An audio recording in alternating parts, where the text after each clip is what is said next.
Hello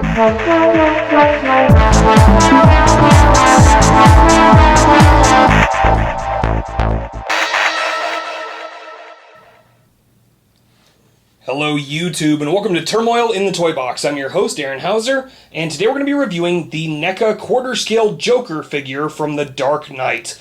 This is a beautifully done piece that I picked up from the NECA eBay page for 99 bucks plus shipping and handling, and overall this thing was well worth the wait. I know for a long while NECA was kind of hinting at whether or not they'd be doing a Joker figure, and then when they released the first prototype, I think it was for Comic-Con, people were just blown away, and they've improved on the face sculpt before they released this one.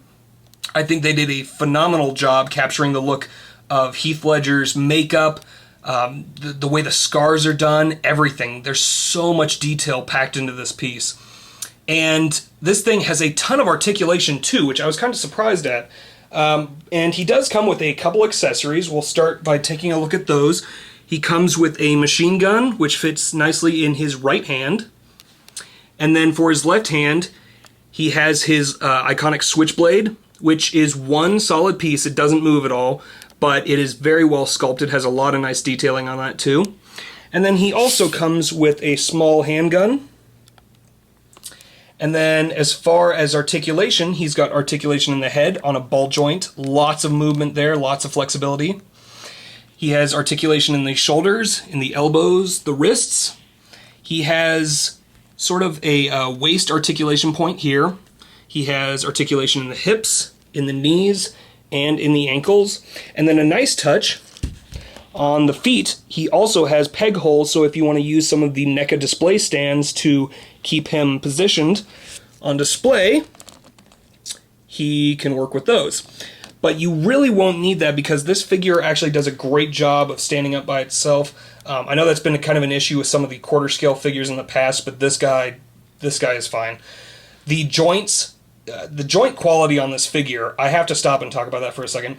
They did a great job with the quality control on this piece.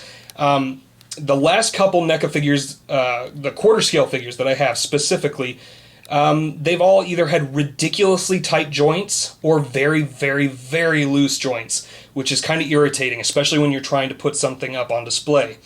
This guy is perfect. I didn't have any sort of issues. I didn't have to heat up or work with any of the joints. The thing just worked flawlessly out of the box, so I was really excited about that. Now, the next thing I want to do is I want to give you kind of a closer look at the detailing here. Like I said, they did a phenomenal job with the way they did the scar tissue on his mouth. The only real sort of small indiscrepancy that I can see is there's a little bit of like white paint missing by the mouth here. But honestly, like even looking at it on camera, it just looks more like a shadow here. You can't really tell. That's probably because of the lighting that I have set up here, but overall, this looks fantastic. They did a great job with the eyes. And if anybody's wondering if the paint is supposed to look like this, yes it is. For anybody that is a huge fan of The Dark Knight, you'll know that one of the things that made Heath Ledger's makeup application in this very iconic was that it is this sort of half-assed, sort of smudged look that he just kind of throws on. Just kind of part of his chaotic personality, really. And they did a great job. I just can't get over how they did the scarring. That looks so cool. And the eyes look fantastic. Now, the way that the eyes are kind of painted in there, it's sort of in an upward look. So it looks best if you tip the head down slightly so you get that kind of, there you go. That sort of crazed look that he has when he's coming at the Dark Knight. Kind of, this figure really looks the most like the truck scene when Batman's coming at him with the bat pod. And I thought that's why I was really excited that they included the machine gun and everything, because it just looks so cool, and that's one of my favorite scenes from the film. But overall, I can't get over how well done this piece is. It makes me really want to see what they do with a quarter scale Jack Nicholson Joker. Now, I know a lot of people say to just count your blessings and be happy with this guy, but as amazing as this guy is, I would love to see them do something to accompany the 1989 Batman that they did. And I have a review on that as well, and that is also a phenomenally well done piece. So keeping up with their awesome quarter scale figure DC line, NECA has knocked this one out of the park as well, and I'm really encouraging people to get this guy before it sells out, because this is a comparable piece to like the Hot Toys or the what's the other one? I think Enterbay had a quarter scale Joker, and those are a bit more pricey. They really are. But overall, I really dig this figure, and the way they did the detailing and everything on the costume. Oh, that's another piece. You have his chain. I don't know if he has a pocket watch or something in the film, but they have that on there.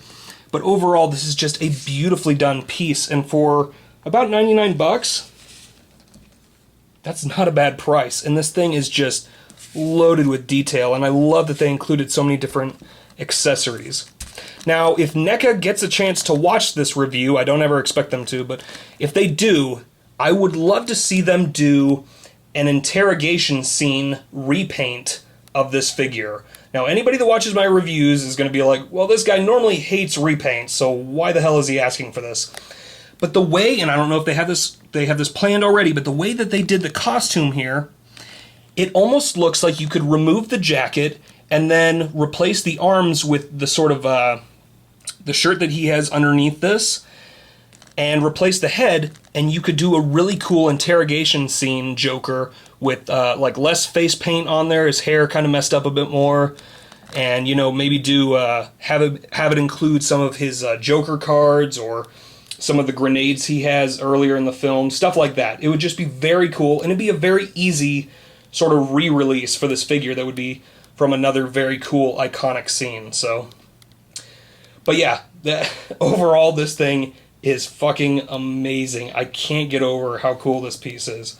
So, yeah, that's about it. But, yeah, if you want to have a look at some of the other quarter scale DC movie figures that NECA has released, I have reviews on those, specifically for the quarter scale Arkham City, or no, excuse me, it was the Arkham Origins Batman, the 1989 Michael Keaton Batman, and the Adam West 1960s Batman version, which is really cool as well.